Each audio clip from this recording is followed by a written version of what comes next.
Je tombe en fait littéralement dans le monde de la médiumnité, de la voyance, des cartes. J'achète mon premier oracle et je commence à pratiquer moi-même. Ce qui est effrayant, c'est qu'au bout de 2 semaines, je connaissais vraiment toutes les cartes de tarot comme si j'avais fait ça toute ma vie. Et j'ai vraiment cru à ce moment-là que j'avais peut-être eu des vies antérieures en tant que voyante pour pouvoir le faire aussi facilement parce que c'était très facile pour moi. Ceci étant dit, j'ai vite vu qu'il y avait un problème dans le sens où je suis tombée dans l'ego spirituel où je pensais avoir raison sur tout, vraiment. Et non seulement je suis tombée dans les cartes, mais je suis tombée vraiment dans tout ce qui va avec le magnétisme, les soins énergétiques, la lithothérapie, donc les pierres, l'angiologie, la numérologie, l'astrologie évidemment, et le human design, pour lequel j'ai été coach pendant 1 an et demi. Il faut savoir que j'avais aussi une chaîne YouTube de cartomancie et que je pratiquais, donc je proposais des tirages. Donc j'ai eu, voilà, pendant...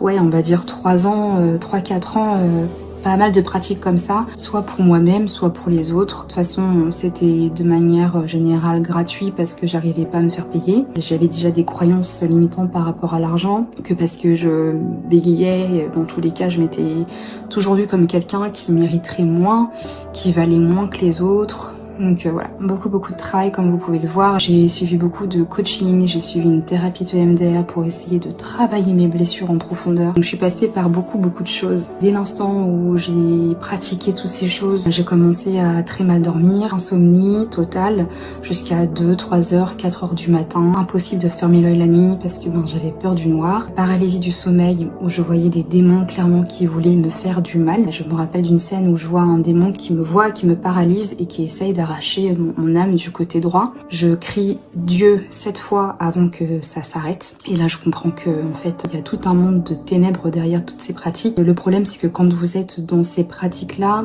il y a quelque chose en vous qui vous attire quand même à continuer, qui vous pousse quand même à continuer, qui vous rend addict. Donc à un moment donné, je ne pouvais même plus me passer des cartes, il fallait que je les ai en main, même si c'était que pour mélanger, voilà, 5-10 secondes.